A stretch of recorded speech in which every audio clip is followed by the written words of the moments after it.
Welcome to Sathya TV Telugu. బులెటిన్ల ముందుగా headlines. Europe కు జైశంకర్ గట్టి కౌంటర్. రష్యన్ చమురు విమర్శలపై రియాలిటీ చెక్.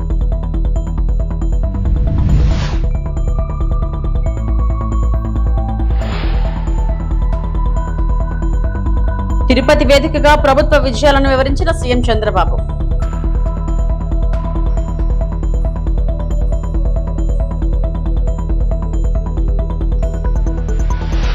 రెండు 2024 తీర్పు ఒక తరం భవిష్యత్తుకు నమ్మకం ఇచ్చింది. ఏపీ ఉప ముఖ్యమంత్రి పవన్ కళ్యాణ్.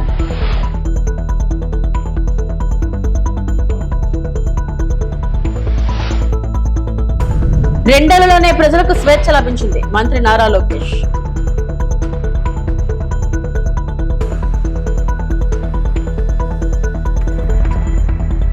యూరప్ వేదికగానే యూరోపియన్ దేశాలకు భారత విదేశాంగ మంత్రి ఎస్ జైశంకర్ గట్టి కౌంటర్ ఇచ్చారు. రష్యా నుంచి భారత్ చమురు కొనుగోలు చేస్తుందంటూ విమర్శలు చేస్తున్న యూరోపియన్ దేశాల ద్వంద్వ వైఖరిని ఆయన ఎండగట్టారు. యూరప్ దేశాలు సంవత్సరాలుగా భారత్ కు వ్యతిరేకంగా ఉపయోగించిన ఆయుధాలను విక్రయించాయని, అలాంటి దేశాలు ఇప్పుడు భారత్ పై నైతికత పాఠాలు చెప్పడం ఆశ్చర్యకరమని వ్యాఖ్యానించారు. భారతదేశం తన జాతీయ ప్రయోజనాలు, ఇంధన భద్రతను దృష్టిలో పెట్టుకుని నిర్ణయాలు తీసుకుంటుందని స్పష్టం చేశారు. ఇండియా ప్రజలకు అందుబాటు ధరలో ఇంధనం అందించడం ప్రభుత్వ బాధ్యత అని పేర్కొన్నారు. 2022లో రష్యా ఉక్రెయిన్ యుద్ధం తర్వాత ప్రపంచ చమురు మార్కెట్ స్థిరీకరణ కోసం భారత్ రష్యన్ చమురు కొనుగోలు కొనసాగించాలని అమెరికాలోనే కోరిందని జైశంకర్ వెల్లడించారు. దేశ ప్రయోజనాలే తమ విదేశాంగ విధానానికి కేంద్ర బిందువని, ఎలాంటి బాహ్య ఒత్తిడులకు భారత్ తలొగ్గదని ఆయన స్పష్టం చేశారు. I buy oil based on cost and availability. So at that point of time, much of the oil available on the market was Russian, because Europeans were essentially buying up the Middle East oil, which was our traditional supply. So circumstances pushed us in a certain direction. But since you spoke about moral ambiguity, I would say this, no European country has been attacked with Indian weapons. I wish I could say that for European weapons vis-a-vis India. So keep that in mind. Be more explicit so that people understand what you're saying. Europeans sell weapons which are used to attack India. Not now, for many, many years. We Indians have never done anything to endanger Europe. ఎన్నికల్లో కూటమి అఖండ విజయం సాధించిందని ముఖ్యమంత్రి చంద్రబాబు నాయుడు అన్నారు. రాష్ట్రాన్ని గెలిపిద్దాం, ప్రజాస్వామ్యాన్ని కాపాడుదామని ప్రజలను కోరామని తెలిపారు.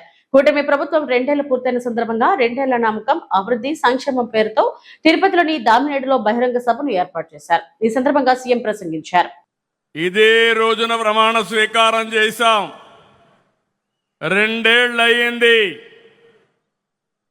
అయితే ఈ రోజు మీరు చూస్తే 2024 ఎన్నికల్లో మోడీ గారు, పవన్ కళ్యాణ్ గారు, నేను కలిసి రాష్ట్రాన్ని గెలిపిద్దాం, ప్రజాస్వామ్యాన్ని కాపాడదామని మిమ్మల్ని కోరాను. ఈరోజు ఏ ఉత్సాహం ఉందో రాష్ట్రంలో, ఆ రోజు కూడా అదే ఉత్సాహంతో బ్రహ్మాండంగా పనిచేశారు. ప్రజలు ఆశీర్వదించారు. నేను రాజకీయాల్లో సుదీర్ఘంగా ఉన్నాను.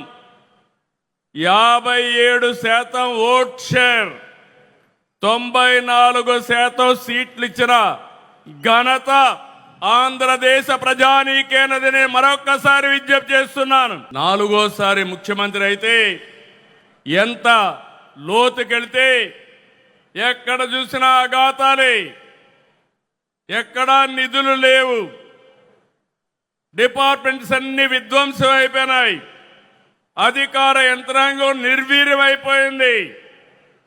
ఆ రోజు నేను ఒక నిర్ణయం చేసి 7 వైట్ పేపర్లు మీ ముందర పెట్టాను.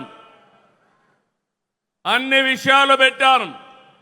ఈ రోజు కూడా 2 ఏళ్ల సందర్భంగా మళ్ళీ విజ్ఞప్తి చేస్తున్నా. మళ్ళీ ఈ రోజు ఏమున్నావో అన్ని విషయాలు చెప్తాను. ఇక్కడ దాపరికం లేదు. ఒక ప్రజా ముఖ్యమంత్రిగా ఈ ప్రజా ప్రభుత్వాన్ని నడిపించే వ్యక్తిగా మీకు అన్ని విషయాలు చెప్తారని ఆంధ్రప్రదేశ్ రాష్ట్రానికి ప్రజలందరికీ విజ్ఞప్తి చేస్తున్నా. మీరు ఆ రోజు తీసుకున్న విజ్ఞత, ఆ విజ్ఞతే డబల్ ఇంజన్ సర్కార్ ఎన్డీఏ ప్రభుత్వానికి ఓటేసి రాష్ట్రాన్ని గెలిపించిన రాష్ట్ర ప్రజలకి మరొక్కసారి శిరస్సు వంచి మనస్సాక్షిగా నమస్కారాలు తెలియజేస్తున్నా. ఈ రాష్ట్రాన్ని మీరు కాపాడారు. దేశం దూసుకెళ్తా ఉంది. ఆంధ్రప్రదేశ్ రాష్ట్రం విధ్వంసానికి గురైంది. విజ్ఞత చూపించారు. రాజకీయ పార్టీలు సమైక్యంగా పనిచేశారు. ఆ ఫలితమే ఈరోజు ఈ రాష్ట్రాన్ని రక్షించుకోగలిగాం. మళ్ళీ వెంటిలేటర్ పైన ఉన్న రాష్ట్రానికి కేంద్రం ఆక్సిజన్ ఇచ్చి బతికిచ్చిందని చెప్పి కూడా నేను మీకు తెలియజేస్తున్నా. నేను ఒక విషయం చెప్పాలి. రాత్రికి రాత్రి అన్ని చేసేశాం, అన్ని సాధించేశాం అని నేను ఎప్పుడూ చెప్పడం లేదు. ప్రతి ఒక్కరూ ఈ రాష్ట్రంలో గుర్తుపెట్టుకోవాలి. నేను గర్వంగా చెప్తాను, ఆ రోజు ఈరోజు ప్రజలందరూ కూడా శాంతియుతంగా ఉండగలుగుతున్నారంటే, లా అండ్ ఆర్డర్ ఉందంటే, మీ ఆస్తులకు రక్షణ ఉందంటే అది ఎన్డీఏతోనే సాధ్యమైందని మరొకసారి మీకు విజ్ఞప్తి చేస్తున్నా. చరిత్ర రాస్తారని ఏపీ ముఖ్యమంత్రి పవన్ కళ్యాణ్ అన్నారు. 2024లో ప్రజలు ఇచ్చిన తీర్పుతో రాష్ట్రానికి మళ్లీ కొత్త ఆశలు వచ్చాయని, ఆ తీర్పు ఒక తరం భవిష్యత్తుకు నమ్మకం కలిగించిందన్నారు. ప్రజలు మౌనంగా కనిపించినా చరిత్రను మార్చగలరని నిరూపించారన్నారు. ఏపీలో కూటమి ప్రభుత్వం ఏర్పడి 2 ఏళ్లు పూర్తయిన సందర్భంగా 2 ఏళ్ల నమ్మకం, అభివృద్ధి, సంక్షేమం పేరుతో తిరుపతి సమీపంలోని దామినేడులో ఏర్పాటు చేసిన బహిరంగ సభ సీఎం చంద్రబాబు, మంత్రి లోకేష్, బీజేపీ రాష్ట్ర అధ్యక్షుడు మాధవ్, కూటమి నేతలు హాజరయ్యారు. ఈ సందర్భంగా పవన్ మాట్లాడారు. భయాన్ని తిరస్కరించారు, అహంకారాన్ని తిరస్కరించారు, అధికారమే అంత అన్న భావజాలాన్ని తిరస్కరించారు. ప్రజాస్వామ్యంలో ప్రజల కంటే ఎవరు పెద్దవారు కాదని మరోసారి గుర్తు చేశారు. అందుకే 2024లో చేసినట్టు కొన్నిసార్లు ప్రజలు కేవలం ఓటు వేసి వదిలిపెట్టరు, చరిత్ర రాస్తారు. 2024లో ఆంధ్రప్రదేశ్ ప్రజలు చేసింది అదే. ఆ తీర్పు ఈ రాష్ట్రానికి మళ్ళీ ఆశనిచ్చింది. ఆంధ్రప్రదేశ్ సమాజానికి మళ్ళీ ఆత్మవిశ్వాసాన్ని ఇచ్చింది. ఒక తరం భవిష్యత్తుని మళ్ళీ నమ్మకాన్ని కల్పించింది. ప్రజలు మౌనంగా కనిపించిన అవసరం వచ్చినప్పుడు చరిత్రని మార్చగలరని మరోమారు నిరూపించిన సందర్భం అది. చాలామంది వివిధ రకాలుగా విమర్శించారు, కానీ మేము 21 సీట్లతో రాజీ పడలేదు. ఆంధ్రప్రదేశ్ భవిష్యత్తు కోసం 21 సీట్లకి జనసేన పరిమితాన్ని చేశాం. ఆ త్యాగానికి ప్రజలు ఇచ్చిన సమాధానమే 100% స్ట్రైక్ రేట్. 2 ఏళ్ల క్రితం మేము ఇచ్చిన హామీలు ఈరోజు ఒక్కొక్కటిగా ఆచరణలో కనిపిస్తున్నాయి. పెరిగిన వృద్ధాప్య పెన్షన్లు, మహిళలకి ఆర్థిక భరోసా, ఉచిత గ్యాస్ సిలిండర్లు, మహిళలకి ఉచిత బస్సు, రైతులకి అండా, అన్నా క్యాంటీన్లు, విద్యకి ప్రాధాన్యత, యువతకు ఉపాధి అవకాశాలు, మేము చెప్పింది ప్రతిదీ ఆచరించి బలంగా ముందుకు తీసుకెళ్తా ఉన్నాం. నా శాఖల విషయానికి వస్తే, మహాత్మా గాంధీ కలలుగన్న గ్రామాన్ని భారతదేశానికి కేంద్ర బిందువుగా చూడాలనుకుని ఆ దిశగా అత్యంత నిబద్ధతతో కృషి చేస్తున్న ఒక పంచాయతీరాజ్ శాఖ మంత్రిగా ఈరోజు మీ ముందు మాట్లాడుతూ ఉన్నాం. ఒక పిల్లవాడి భవిష్యత్తు పాఠశాలలో ఎలా నిర్ణయించబడుతుందో, ఒక దేశ భవిష్యత్తు అదేవిధంగా గ్రామంలో నిర్ణయించబడుతుంది, గ్రామ పంచాయతీలో నిర్ణయించబడుతుంది. ఒక రైతు ఆశ, ఒక మహిళ ఆత్మవిశ్వాసం, ఒక యువకుడి ఉపాధి, ఒక కుటుంబం ఆరోగ్యం, ఇవన్నీ మొదటిగా గ్రామ పంచాయతీ ద్వారానే ప్రభావితమవుతాయి. ఎందుకంటే ప్రజల జీవితాలకు అత్యంత దగ్గరగా ఉండేది ప్రభుత్వంలోని ప్రాథమిక గ్రామ పరిపాలనా వ్యవస్థ. అందుకే ప్రపంచవ్యాప్తంగా ప్రజాస్వామ్య పరిపాలనలో ప్రిన్సిపల్ ఆఫ్ సబ్సిడారిటీ అనే సూత్రాన్ని అనుసరిస్తారు. ప్రజా ప్రభుత్వం 2 ఏళ్ల పాలనలోనే ప్రజలకు స్వేచ్ఛ లభించిందని మంత్రి నారా లోకేష్ అన్నారు. ఏపీలో కూటమి ప్రభుత్వం ఏర్పడి 2 ఏళ్లు పూర్తయిన సందర్భంగా 2 ఏళ్ల నమ్మకం, అభివృద్ధి, సంక్షేమం పేరుతో తిరుపతి సమీపంలోని దామినేడులో ఏర్పాటు చేసిన బహిరంగ సభ CM Chandrababu, deputy CM Pawan Kalyan, BJP రాష్ట్ర అధ్యక్షుడు మాధవ్ తదితరులు హాజరయ్యారు. ఈ సందర్భంగా మంత్రి లోకేష్ మాట్లాడారు. కలియుగ దైవ సాక్షిగా ప్రజాప్రభుత్వం 2 ఏళ్ల పాలన పూర్తి చేసుకుంటాం జరిగింది. ప్రజాప్రభుత్వ అధికారంలో వచ్చిన తర్వాత ప్రశాంతత వచ్చింది. ఇప్పుడే సహచరం మంత్రి అచ్చెన్నాయుడు గారు ఒక మాట అన్నారు. ప్రజాప్రభుత్వం వచ్చిన 2 ఏళ్లలోనే ప్రజలకి స్వాతంత్రం వచ్చిందని. మనందరం చూస్తున్నాం. జేసీబీలు లేవు, దాడులు లేవు, హత్యలు లేవు, అంతెందుకు బూతులు కూడా లేవు. ఈరోజు నాకు ఇప్పుడు కూడా బాగా గుర్తు, యువగలం పాదయాత్రలో ఇదే చంద్రగిరి గడ్డపై మీటింగ్ పెట్టా. ఆనాడే చెప్పా, వెంకటేశ్వర స్వామి జోలికి వెళ్ళొద్దు, మాడి మసైపోతామని ఆనాడి ముఖ్యమంత్రికి నేను హెచ్చరిక జారీ చేశా. కానీ నా మాట ఇన్లా, దేవుడితో పెట్టుకున్నారు. ఇప్పుడు వాళ్ళ పరిస్థితి ఏంటో ప్రజలందరూ ఒక్కసారి ఆలోచించాలి. విశ్వవిఖ్యాత నడ సార్వభౌమ స్వర్గశ్రీ నందమూరి తారక రామారావు గారికి సీమ అంటే చాలా ప్రేమ. ఆనాడు కరువు వస్తే జోలు పట్టుకుని సీమ ప్రజల్ని ఆదుకున్న వ్యక్తి ఎన్టీఆర్. అంతేకాదు, తెలుగు గంగ గాలేరు నగర్ని ప్రాజెక్ట్ని తయారు చేసింది ఎన్టీఆర్. మహిళలకి ప్రత్యేకంగా విశ్వవిద్యాలయం ఏర్పాటు చేసింది ఎన్టీఆర్. నిత్యం అన్నదానం కూడా ప్రారంభించింది ఎన్టీఆర్. ఇప్పుడున్న రాజకీయాల్లో విరాట్ కోహ్లీ మన చంద్రబాబు నాయుడు గారు. అవతల వైపు బౌలర్లు మాడుతూ ఉంటారు, కానీ బ్యాట్స్మెన్ ఓన్లీ 1, అది మన చంద్రబాబు నాయుడు గారు. అనంతపురం జిల్లా ఎస్పీ కార్యాలయం ఎదుట మాజీ ఎమ్మెల్యే కేతిరెడ్డి పెద్దారెడ్డి ఆధ్వర్యంలో వైఎస్ఆర్ కాంగ్రెస్ పార్టీ శ్రేణులు నిరసన చేపట్టాయి. ఎస్పీ కార్యాలయంలోకి వెళ్లేందుకు ప్రయత్నించిన వారిని పోలీసులు అడ్డుకోవడంతో గేటు ఎదుట ధర్నాకు దిగారు. పోలీసుల చర్యలకు వ్యతిరేకంగా వైసీపీ శ్రేణులు పెద్ద ఎత్తున నినాదాలు చేశారు. ఈ సందర్భంగా కేతిరెడ్డి పెద్దారెడ్డి మాట్లాడుతూ హైకోర్టు ఆదేశాలు ఉన్నప్పటికీ తనను తాడిపత్రిలోకి వెళ్లనివ్వకుండా పోలీసులు అడ్డుకుంటున్నారని ఆరోపించారు. 9వ తేదీన జిల్లా ఎస్పీకి మెయిల్ చేసిన స్పందన లేదని తెలిపారు. తాడిపత్రిలో శాంతి భద్రతలు సాకుగా చూపించి తనపై ఆంక్షలు విధిస్తున్నారని విమర్శించారు. తాడిపత్రి వ్యవహారంలో స్థానిక అధికారులపై తీవ్ర ఆరోపణలు చేస్తూ అధికార పార్టీ నేతల ప్రభావంతో అధికారులు పనిచేస్తున్నారని ఆయన వ్యాఖ్యానించారు.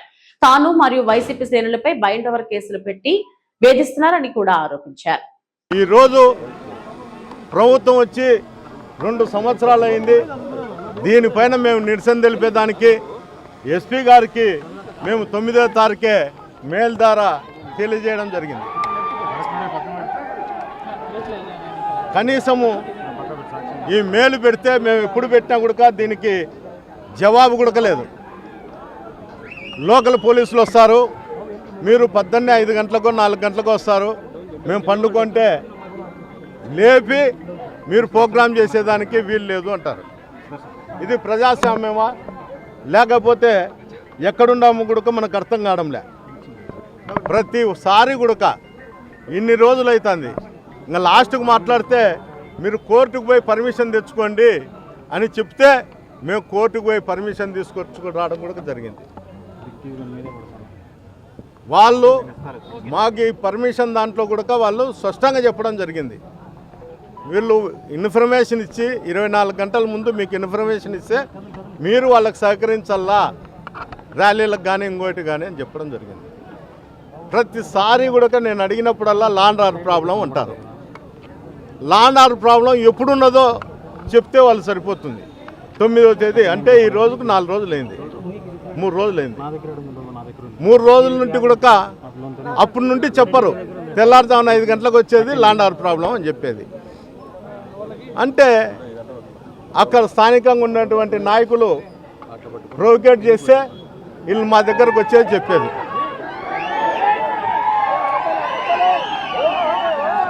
ప్రొవోకేట్ చేస్తే మా దగ్గరకు వచ్చేది ఈ విషయాలు చెప్పేది. లా అండ్ ఆర్డర్ ప్రాబ్లం అనేది మాతో కానీ మా పార్టీ సానుభూతి పరులతో వచ్చేది కాదు. అధికార పార్టీల్లో ఉంటే వాళ్ళతోనే ఈ ల్యాండ్ ఆర్డర్ ప్రాబ్లం వస్తుంది. వాళ్ళని కట్టడి చేయకోకుండా వాళ్ళకి ఎప్పుడు పడితే అప్పుడు లాస్ట్ డేట్లు వేసుకొని పర్మిషన్లు ఇస్తూ మోటార్ సైకిల్ ర్యాలీలు ఇస్తూ ఎవరి ఇంటి మీదకంటే వాళ్ళ ఇంటి మీదకు పంపిస్తూ పోలీసుల సమక్షంలో ఒకరి సమక్షంలో కాదు, వాళ్ళు స్వతంత్రంగా వచ్చి దాడులు చేయడం ఇంకోటి కాదు, పోలీస్ అధికారుల సమక్షంలోనే ఇవన్నీ జరుగుతున్నాయి. అయ్యా ఎట్లన్నా పోనీలే, మా వైఎస్ఆర్సీపీ నాయకులు కార్యకర్తలను కొడితే కొట్టిరి, కనీసం మా తాడిపత్రిలో అసాంఘిక కార్యక్రమాలన్నా నిలబెట్టండి. ఈ బంగ్యాకు మంగపచ్చు మట్టక దీనిపైన అరికట్టండి అని ఎన్నోసార్లు నేను మేలు పెట్టడం కానీ అధికారులకు చెప్పడం కానీ జరుగుతుంది. ఈసారి ఏం చేస్తారంటే వీళ్ళు దినాం చెప్పేదే కదా అనుకుంటారు. వీళ్ళ గ్రీవెన్స్లలో కూడా జరుగుతుంది. ఎవడో ఒరిస్సా నుండి 18 కేజీలు బంగ్యాకు తెచ్చి ఒక లాడ్జ్లో పెడితే కనీసం ఇన్వెస్టిగేషన్ కూడా లేదు. వాళ్ళని ఏమనుకోకుండా వాళ్ళని రిమాండ్కి పెట్టడం కూడా జరిగింది. 10 కేజీలు పెట్టి రైల్వే స్టేషన్లో దొరికినాడని పెట్టడం కూడా జరిగింది.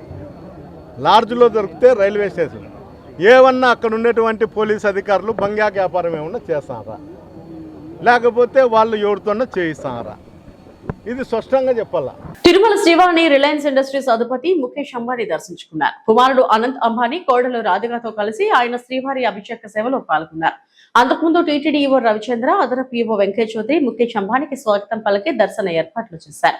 దర్శనం అనంతరం రంగనాయకుల మండపంలో పండితులు అంబానీ కుటుంబానికి ఆశీర్వచనం చేయగా అధికారులు స్వామివారి తీర్థ ప్రసాదాలను అందజేశారు.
శ్రీకాకుళం జిల్లా ఇచ్చాపురంలో టీడీపీ కూటమి ప్రభుత్వ వైఫల్యాలను ప్రజలకు తెలియజేస్తూ వైఎస్ఆర్ కాంగ్రెస్ పార్టీ ఆధ్వర్యంలో వెన్నుపోటుకు 2 ఏళ్లు భారీ నిరసన కార్యక్రమం నిర్వహించారు.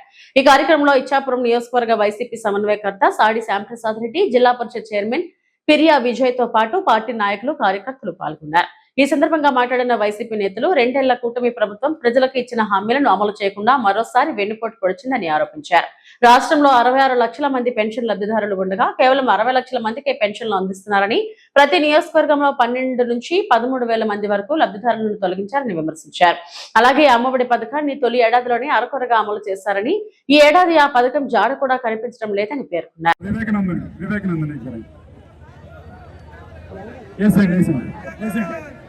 మా అధినేత జగన్మోహన్ రెడ్డి గారి ఆదేశాల మేరకు ఈ రోజు రాష్ట్రమంతటా కూడా వెన్నుపోటుకు 2 సంవత్సరాలు.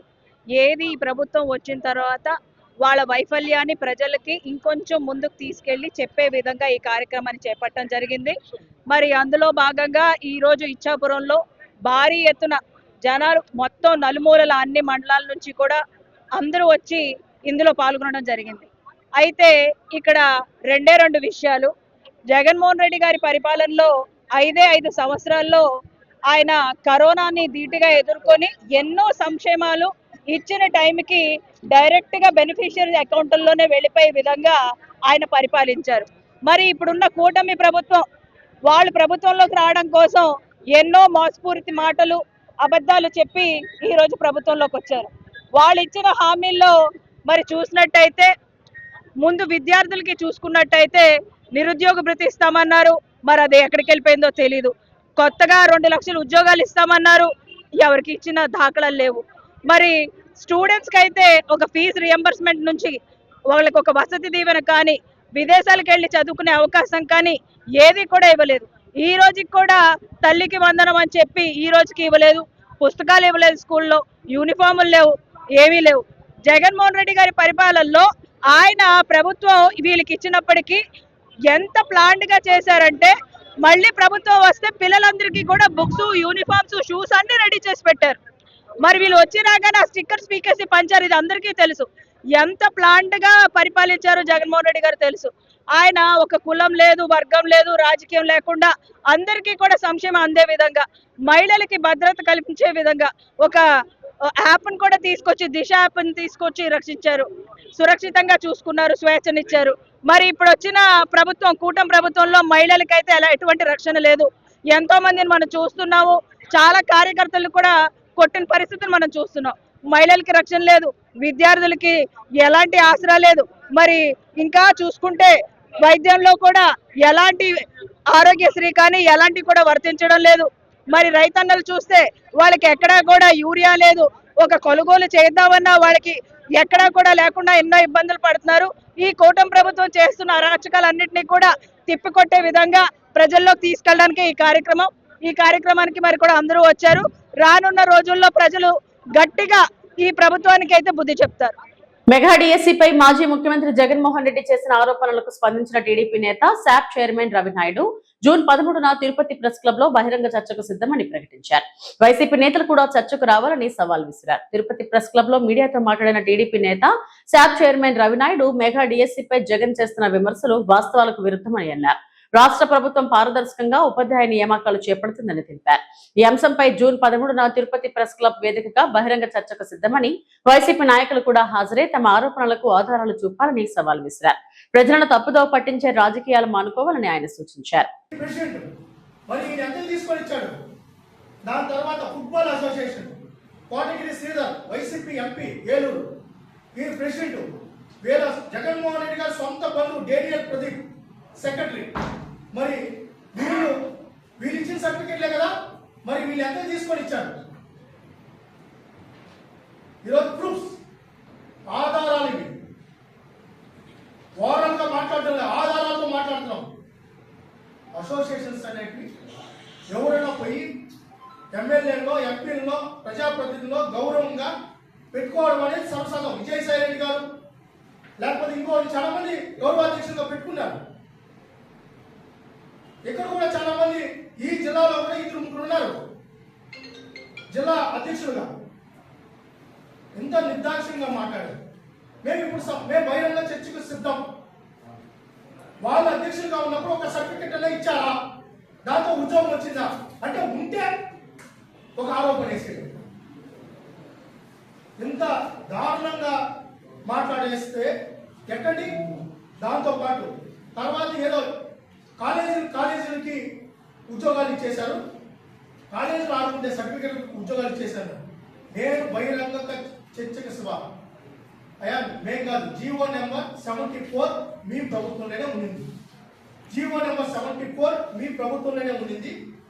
మేము అడుగుతున్నాం ఏమంటే, మీరు ఏంటి inter college participation, women festival participation, rural inter district participation, senior inter district participation, SGFI participation, junior inter district participation, inter college participation, women festival, ఏదే ఆడవాళ్ళు ఆడుకుంటారు చూడండి, ఉమెన్ ఫెస్టివల్స్ ఊళ్ళో గ్రామాల్లో, ఆ ఫెస్టివల్ దానికి rural inter district participation, senior inter district participation 36 ఉద్యోగాలు, junior inter district participation 16 ఉద్యోగాలు,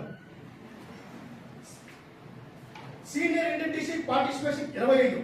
ఏది ఈ ఉద్యోగాల గ్రామ సచివాలయాల్లో ఇక్కడ మనం చెప్తాం చూడండి. ఆర్ట్స్ కాలేజీ, SGS కాలేజీలో ఆడుకుంటా, అదేవిధంగా ఎంరాల్స్, SGS సికాం కాలేజీ ఆడుకుంటా దానికి ఇచ్చేశారు. మీకు తెలుసా గ్రామ సచివాలయాల్లో ఏం ఉద్యోగాలు ఇచ్చారు తెలుసా?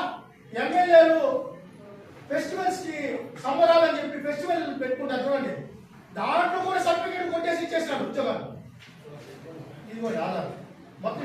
తిరుపతిని అభివృద్ధి పదంలో నడిపించిన భూమన కుటుంబాన్ని విమర్శించే అర్హత తెలుగుదేశం పార్టీ నాయకులకు లేదని వైసీపీ నాయకులు పేర్కొన్నారు. తిరుపతి ప్రెస్ క్లబ్ లో మీడియాతో మాట్లాడిన వైసీపీ నాయకులు తిరుపతి అభివృద్ధి కోసం భూమన కుటుంబం చేసిన సేవలను ప్రజలు గుర్తుంచుకున్నారని అన్నారు. రాజకీయ లబ్ధి కోసం అనవసర విమర్శలు చేయడం తగదని, భూమన కుటుంబంపై వ్యక్తిగత ఆరోపణలు చేస్తే ప్రజలే తగిన సమాధానం చెబుతారని హెచ్చరించారు. తిరుపతిలో టీడీపీలో, జనసేనలో, బీజేపీలో లీడర్లు లేరు. కుటుంబాలు తరబడి రాజకీయ నాయకులు, వారసులు, నాయకులు అందరూ ఈ తిరుపతిలో ఎందరో చూసాం. ఒక గుంటూరు నుంచి వచ్చిన వ్యక్తి, ఒక కొటాల నుంచి వచ్చిన వ్యక్తి తిరుపతిలో అరాచకం సృష్టించే కార్యక్రమం పెట్టుకొని నిలువు దోపిడీ, ఎక్కడ వృద్ధులు, మహిళలు, వృద్ధులు ఉన్న చోట వాళ్ళ భూములు కబ్జా చేయడం, ఒంటరిగా ఉన్న వాళ్ళ మనుషులను వెంటకి పంపించడం, దౌర్జన్యం చేసి మాట్లాడడం. దానికి ఉదాహరణ శివజ్యోతి నగర్లో మొన్న ఇదే ప్రెస్ క్లబ్లో కూర్చొని ఆగ్రౌడి, పేట రౌడీ మాట్లాడుతున్నారు. మేమే జేసీబీలు పంపించాం, మేమే రౌడీలు పంపించాం. ప్రెస్ వాళ్ళు అడిగితే అన్నట్టు మీరేం తిరుపతి జాగీరా? ప్రెస్ వాళ్ళకి మేమేమైనా ఇంటి స్థలాలు ఇస్తున్నట్టు వద్దన్న వైఎస్ఆర్సీపీ తరఫున ఈమెనే మేము రికమెండ్ చేస్తాం. దానికి గవర్నమెంట్ అడ్డీ గారు ఉన్నారు, తహసీల్దార్ గారు ఉన్నారు, వాళ్ళు ఇస్తారు. మీకేం సంబంధం? అంటే మిగిలిన భూమి మీరు ఎత్తుకుందామనా, పంచుకుందామనా? అంటే మిమ్మల్ని ప్రెస్ వాళ్ళు మిమ్మల్ని అప్రోచ్ చేయాలంటే తిరుపతికి మీరేమైనా గోండాలా, లేదు రౌడీలా, లేదు రాజకీయ నాయకులా? మీరు తేల్చి చెప్పాల్సిన చాలా అవసరం. అదేవిధంగా అలిపిరికాడ ఆ పేట రౌడీ ఒక టీ స్టాల్ కోసం 42 కుటుంబాలను నడురోడ్డు పాలు చేశాడు. నిన్న ఏదో చిలక పరుగులు పడతాడు. ఒక బండి ఎత్తేటప్పుడు వాళ్ళకి ఆల్టర్నేట్గా చూపించి చేయాల్సిన బాధ్యత గవర్నమెంట్ మీద ఉంది. దాన్ని ఒకరి కోసం చేశాడు. అదేవిధంగా తిలక్ రోడ్డు ఇదే ప్రశ్న ఉందా, టీసీ బ్యాంక్ కడ గుర్రం ఇంద్రాని, వైఫ్ ఆఫ్ గుర్రం చంద్రమోహన్ నాయుడు, 1999 నుంచి 2009 వరకు పచ్చికాపురం గ్రామ పంచాయతీ ఇన్ఛార్జి అధ్యక్షుడు ఆయన. అదే ఎల్టీ మూసా నాయుడు లాయర్, అంటే ఇందిరానమ్మ నాయుడు లాయర్. వాళ్ళన్న ఎల్టీ మనోహర్ నాయుడు సీనియర్ ఎన్టీఆర్ గారికి అడ్వకేట్ జనరల్. వర్షానికి తడిసి మొలకెత్తిన ధాన్యం ఐకేపీ సెంటర్ వద్ద రైతుల నిరసన. పానగల్ మండలం తెల్లరాళ్లపల్లి ఐకేపీ సెంటర్ వద్ద 50 రోజులుగా 5,000 బస్తాల ధాన్యం పెండింగ్. కురుస్తున్న వర్షానికి 100 బస్తాల ధాన్యం తడిసి మొలకెత్తింది. మే 30 లోపు కొంటామని మంత్రి జూపల్లి కృష్ణారావు హామీ ఇచ్చి 12 రోజులు దాటినా కొనుగోలు మొదలవలేదు. పానగల్ మండల వ్యాప్తంగా 25 సెంటర్ల వద్ద 50,000 బస్తాలు నిలిచిపోయాయి. తడిసిన ధాన్యంతో రైతులు ఆందోళన వ్యక్తం చేశారు. వెంటనే కొనుగోలు చేయకపోతే ఉద్యమిస్తామని సిపిఎం పానగల్ మండల కార్యదర్శి ఎం బాల్య నాయక్ హెచ్చరించారు. ఈడియో ఇప్పుడు ఇక్కడ మీరు ధాన్యాలు ఎన్ని రోజుల నుంచి ఇక్కడ పెట్టిండ్రు?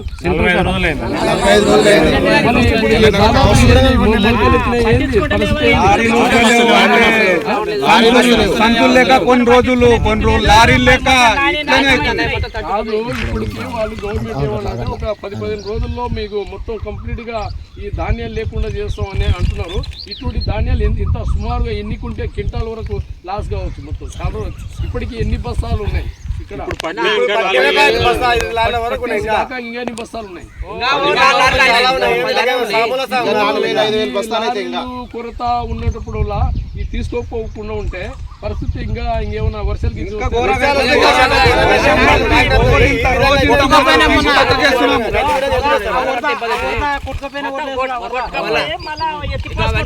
ఒకటి మనం రైతాంగం కూడా ఒకటి మనం ఆలోచన చేయాల్సింది, ఈ రాష్ట్ర ప్రభుత్వము రైతులకు నేరుగా మరి ముఖ్యమంత్రి గారు అయిన మన మంత్రి జూపల్లి కృష్ణారావు గారు గత నెల రోజుల కిందట ఈ గ్రామాన్ని మండలంతో పాటు వివిధ గ్రామాల్లో సందర్శించారు. రైతులు ధాన్యాన్ని మరి ఏది అయినా సరే, తడిసిన ధాన్యం అయినా సరే అది తీసుకుంటా రైతులకు ఎలాంటి ఇబ్బంది లేకుండా. ఇవి ఇప్పటికున్నా నమస్తే.